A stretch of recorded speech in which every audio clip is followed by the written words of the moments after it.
మన తొలి వెలుగు ప్రేక్షకులు అందరికీ నమస్తే. ఎస్బీఐలో ఖాతా ఉన్నోళ్ళు ఎవరైనా ఉంటే టచ్ చేస్తారా అంటే గల్లగురికి మొత్తం ఖాళీ అవుతుందంట. జర జాగ్రత్తగా టచ్ చేసే ఉపాయం చేయరు. ఫోన్ని అందరికి టచ్ ఫోన్లు వచ్చినాయి కదా ఈ కాలాన. టచ్ చేశారో ఖాతా ఖాళీ.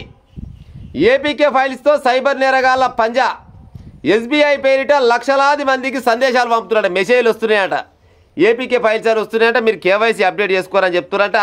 కర్మజాలి ఇదేదో వచ్చిందని దాని మీద ఏలు పెడితే అయితే ఉన్నది మొత్తం ఖాళీ అవుతుందంట. వేలాది మంది ఖాతాల్లో డబ్బులు కొల్లగొట్టే వైనం.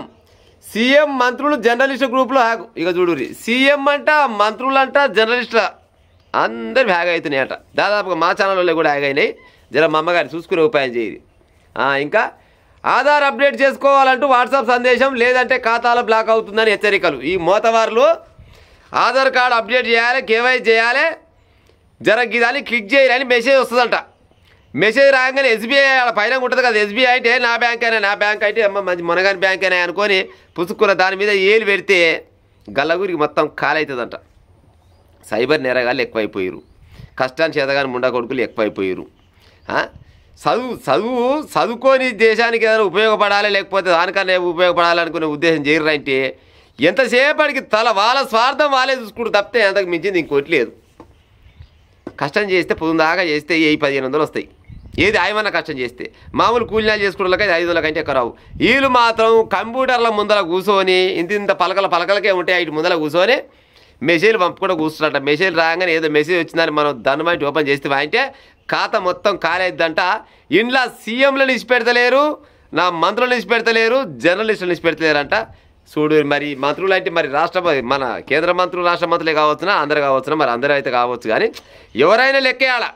ఎవరికైనా కానీ డబ్బు ఓలోలుకున్నది ఏం కథ చూసుకొని మెసేజ్లు పంపించే ప్రయత్నం చేస్తున్నారట. మెసేజ్ పంపంగానే వాళ్ళు ఓపెన్ చేస్తారు కదా, కథ వాళ్ళ పని చేస్తున్నారట. మరి ఈ సైబర్ నేరగాళ్ళు ఎప్పుడు దొరకాలి? కేంద్ర ప్రభుత్వం వల్ల ఒక చిన్న మాట అడిగి ఉపాయం చేస్తా. ఇది కూడా కొంతమంది మింగుడు పడదు, కానీ ఇవాళ మింగుడు పడతలేదని చెప్పకుండా అని చెప్పే తీరుతా. ఇప్పుడు మార్చి వరకల్లా దేశంలో మావోయిస్టు నక్సలైట్లు ఎవరైనా ఉంటే వాళ్ళందరినీ అంతం చేసి పడేస్తామని సవాల్ విసురుతుంది కేంద్ర ప్రభుత్వం. మరి మీ ప్రతాపం మీద గీల మీద చూపేరాదు. ఇంకా పేద ప్రజల కోసం కొట్లాడుతోళ్ళని పక్కకు పెట్టి సరే వాళ్ళని పట్టుకురు దాన్నే ఉంది. కానీ మరి గిసొంటోళ్ళని పట్టుకుంటానికి ఛాలెంజ్ చేయరాదు రే. అమిత్ షా గారు ఏమైనా గీలతో ఎక్కరలేకుండా వచ్చినా ఒక మంత్రుల కాడికి కూడా వచ్చిందట. మంత్రులు ముఖ్యమంత్రుల కాడికి కూడా వచ్చిందట. మీ కింది కూడా నీళ్ళు వస్తున్నాయి. మరి మీ కిందికి వస్తేనే దిక్కులేదా? మరి పేద ప్రజల కాడికి పోతే మరి ఆలవుల కాడికి పోవాలి చెప్పురి. మాకేమైనా ఆపద జరిగితే మీకే చెప్పేది, మరి మీకేమొచ్చే ఆపద, మరి ఏడిపోతారు మరిగా అంటే ఏది అడవులలో ఉన్న పట్టుకుంటానికే ఉండొచ్చునా, లేకపోతే గిసోటల్లో పట్టుకుంటే ఏమన్నా పాపం తగులుతుండొచ్చునా? ఇంట్లో కూడా ఎక్కువ చదువుకున్న వాళ్ళే మోసపోతున్నట్టులా. అంటే చదువుకోవద్దని నేను చెప్తలేను, కానీ చదువుకున్న వాళ్ళకి అన్ని రకాలు తెలుస్తుంది. ఇప్పుడు మన అయ్యా మున్నారనుకో, వాళ్ళ దగ్గర గిత్త ఫోన్ ఉంటుంది, ఓ డబ్బా ఫోన్ ఉంటుంది. అందులో మెసేజ్ వచ్చినా ఏది వచ్చినా ఏమైనా రాని పోనీ కీ అని మొత్తుకుంటే దానికేం పని పడితే మన కొడుకు అనుకుంటే సపడే కూటరాదు. కానీ మనం 24 గంటలల్లో 12-14 గంటలు చేతులలోనే పట్టుకొని కూర్చున్నాం, దాళ్ళు పట్టుకొని కూర్చున్నారు. సెల్ ఫోన్ కిలుక్కుని రాగానే ఓపెన్ చేస్తూనే ఉంటాడు. ఏమొచ్చి ఏముంది లొడపీసి ఏం రాదు అలా, కానీ ఓపెన్ అయితే చేస్తాం దాదాపుగా. గిట్టనే ఆధార్ కార్డు కేవైసీ చేసుకోవాలంటే అరే మనదైనా బ్యాంకు మనదైనా కథ అనుకొని దాంట్లో కనుక ఏలు వెళితే ఇక కథ ఇక ముందరికే పోతామంట, వెనకకు రావంట. వాళ్ళకి నచ్చిన ఆప్షన్ ఏదైతే ఓపెన్ చేస్తావో ఎన్ని ఉంటే అన్ని గోవింద మంగళం అంట, వెనకకు అయితే మళ్ళీ రావి. ఇక చదువుకున్న వాళ్ళు ఎక్కువ మోసపోతారు. అంటే అందులో కూడా ఎక్కువ ఆశపడుతూ ఉంటారు కదా, మామూలుగా ఆశ చూపిస్తూ ఉంటారు. మీరు ఇది ఓపెన్ చేయరు, మీకు ₹1,00,000 లోన్ వస్తుంది, లేకపోతే 50,000 లోన్ వస్తుంది, మీరు చాలా బాధలాలు ఉన్నారంటే వాస్తవమే. దాదాపుగా ఎక్కువ మంది బాధలాలనే ఉంటారు. ఇక బాధ తోడైతే 5-6 వేలు అలాగే ఉన్నాయనుకో, ఈ 5-6 వేలు కూడా ఎత్తుకపోదాం చూస్తున్నాడు. దొంగోనికి చెప్పలే పాయిదంట. ఆయన కష్టం కాదు, ఆయన నిష్ఠురం కాదు. 5 వేలు కాదు, ₹5 దొరికినా ఆయనకి పాయిద అన్నట్టు. ఎందుకంటే ఆడు పుణ్యాన్ని సంపాదించుకుంటాడు. ఈ హ్యాకర్లంతా మంచి గొప్ప చదువుకొని మందిని ముద్దామని మంచి కంప్యూటర్ల దగ్గర పెట్టుకొని కూర్చొని ఈ పని చేస్తున్నారంట.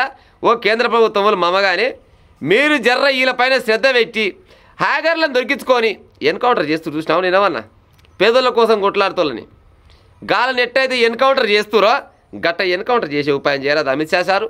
ఏమైతుంది? ఏం పాపం తలగదు. కోట్ల రూపాయలు సంవత్సరానికే కోట్ల రూపాయలు దొబ్బుతున్నారు ఈ హ్యాకర్లంతా.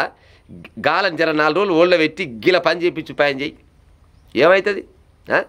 వాళ్ళు అడవులలో ఉండి ఈ సమాజంలో జరిగే ఎవడైతే దోపిడి దొంగలు ఉన్నారో లేకపోతే ఈ పెట్టుబడిదారులు ఎవరైతే ఉన్నారో వాళ్ళు జనాలకు ఎట మోసం చేస్తారో గాల పైన గాల ఏది పంచ వేసిస్తారు. మీరు ఏం చేస్తారంటే గీలను పక్కకు పెట్టి గాలి ఎమ్మడి తల్లుతారు. ఈ 4 రోజులు గాలను పక్కకు పెట్టి గీలు ఎమ్మడి తలుగురు. ఎక్కడ రాళ్ళు అడవిలోనే రాళ్ళు ఎట్లా బయటకైతే రారు కదా. వీళ్ళు మాత్రం బయటనే రాజు లెక్క తిరుగుతురు, జనాలను మొత్తం సర్వనాశనం చేస్తురంట. గీల పని చేసే ఉపాయం చేయి అమిత్ షా సార్, ఏం బాధ లేదు. మంత్రుల దాకా వచ్చింది, ఎమ్మెల్యే దాకా వచ్చింది, ముఖ్యమంత్రుల దాకా వచ్చిందంటే ఇక సాధారణ పబ్లిక్లా తీసి పెట్టరు. ప్రజలారా నేను చెప్పిన ముచ్చట ఏమైనా తప్పు ఉంటే బరాబరిగా కామెంట్ పెట్టరు. కానీ